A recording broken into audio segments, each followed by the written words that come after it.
Welcome to Tripura Info News Update. জাতীয় সড়ক ৮ ও ১০৮ এর বেহাল অবস্থার প্রতিবাদে এবং দ্রুত মেরামতের দাবিতে বৃহস্পতিবার পশ্চিম ত্রিপুরার ৩টি স্থানে বিক্ষোভ কর্মসূচি পালন করে সিপিআইএম। পরে দলের প্রতিনিধি দল NHIDCL এর কাছে স্মারকলিপি জমা দিয়ে ক্ষতিগ্রস্ত সড়ক দ্রুত মেরামত ও চলমান প্রকল্পের কাজ দ্রুত শেষ করার দাবি জানায়।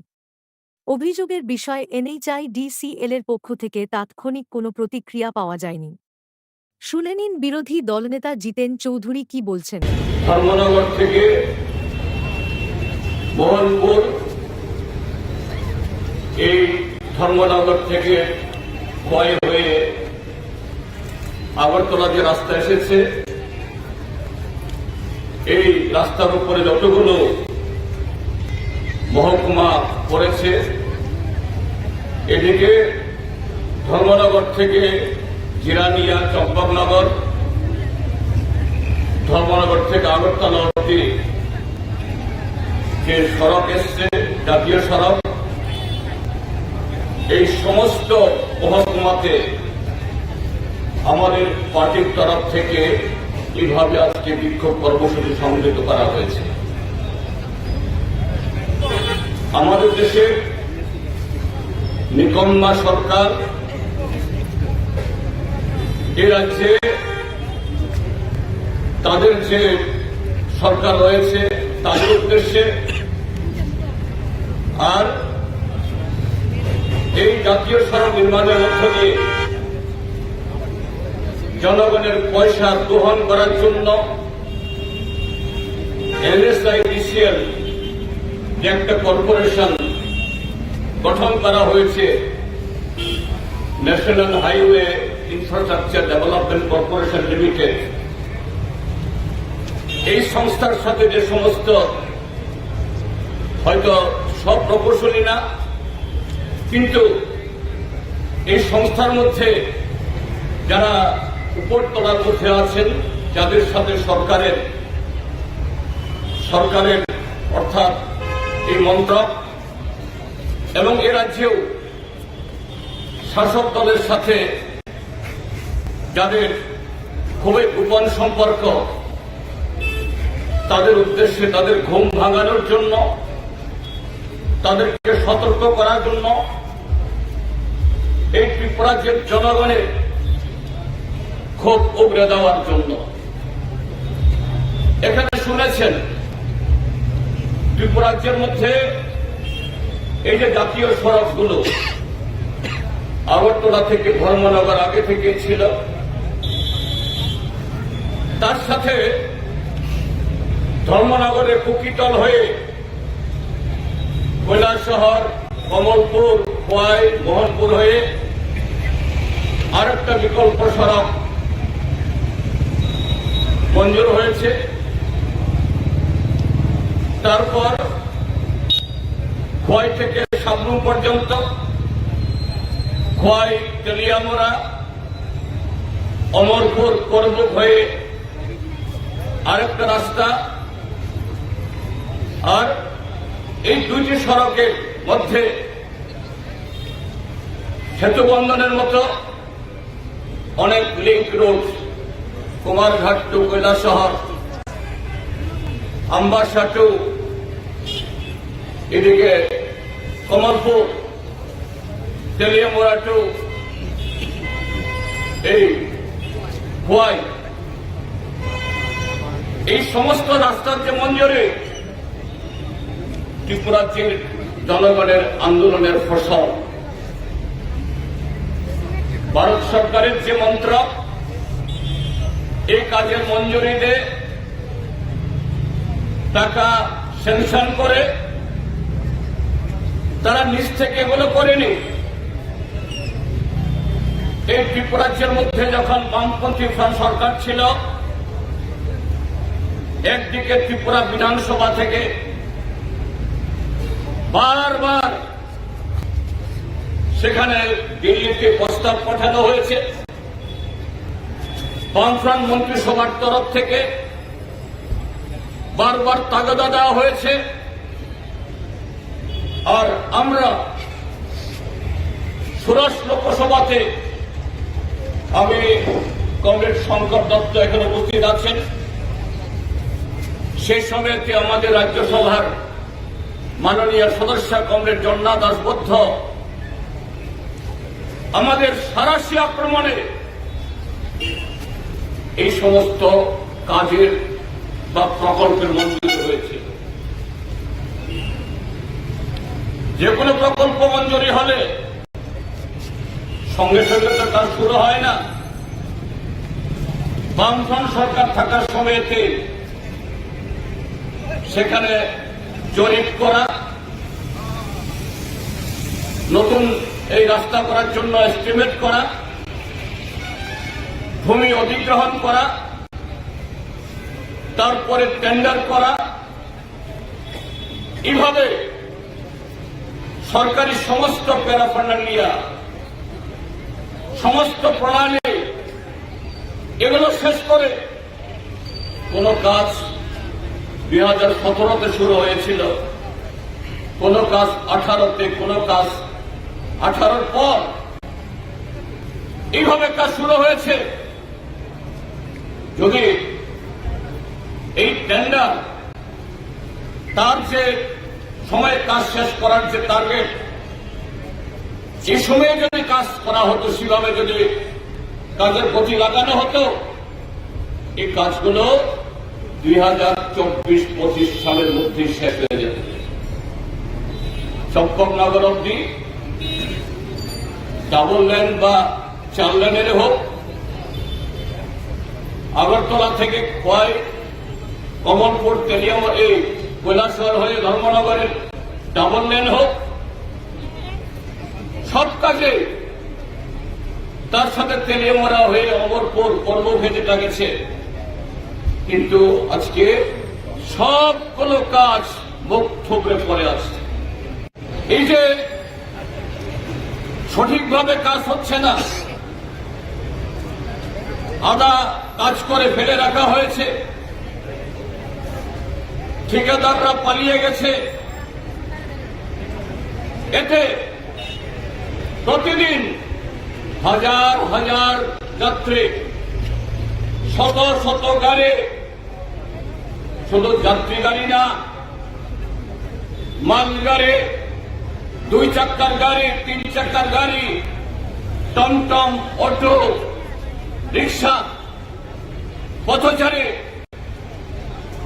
দুর্ভোগের কোন শেষ নেই। এতে সময় নষ্ট হচ্ছে, অতিরিক্ত ভাড়া দিতে হচ্ছে,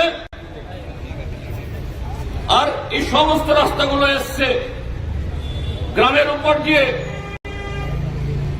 গ্রামের কৃষক জমিয়ারা তাদের উৎপাদিত পণ্য বাজারে তুলতে গিয়ে সেখানে অতিরিক্ত পয়সা ব্যয় করতে হচ্ছে, আর দীর্ঘদিন এই কাজ ফেলে রাখার জন্য সেই নির্মীয়মান রাস্তা থেকে সমস্ত মাটি ধসে পড়ে রাস্তার ধানে বায়ে হাজার হাজার হেক্টর জমির ফসল নষ্ট হচ্ছে। ধান ক্ষেত, সবজি ক্ষেত, সব। ত্রিপুরার যে অর্থনীতি, এমনিতে আমরা পিছিয়ে পড়া।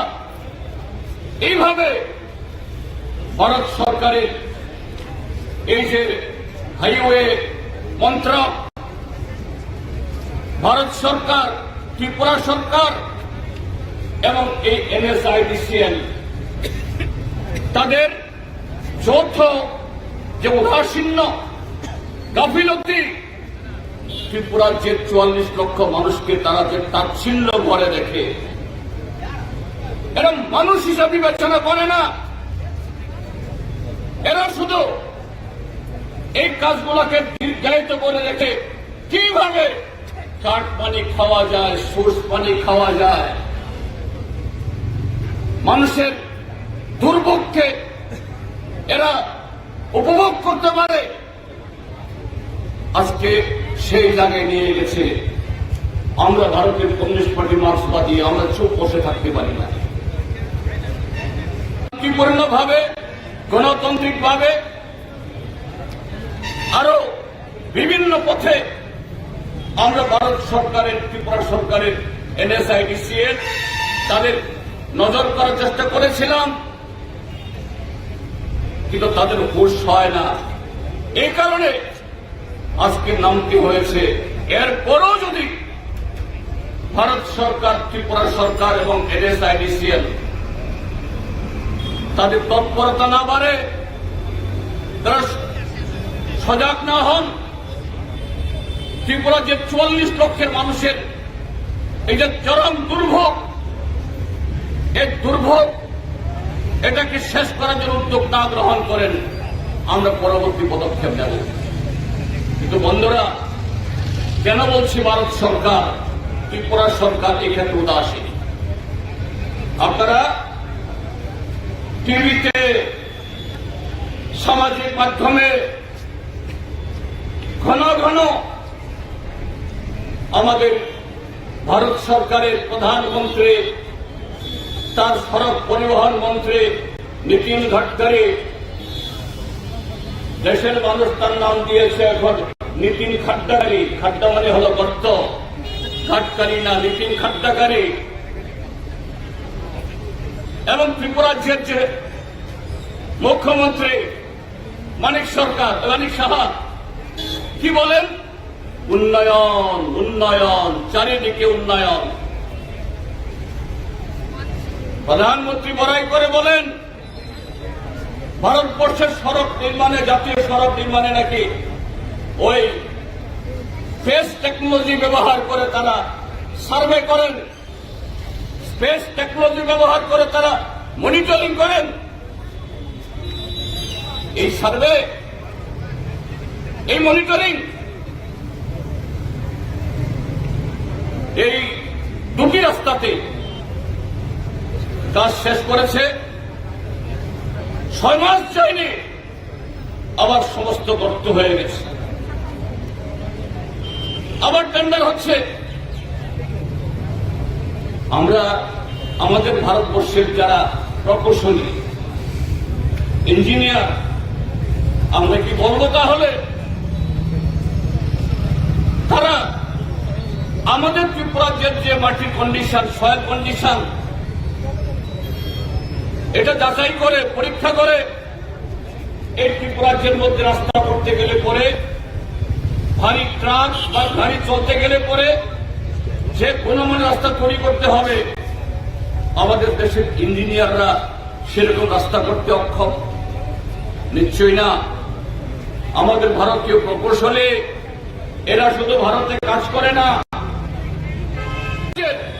আজ থেকে সপ্তাহখানেক আগে আমাদের ত্রিপুরাজ্যের মাননীয় মুখ্যমন্ত্রী ডাক্তার প্রফেসর মানিক সাহা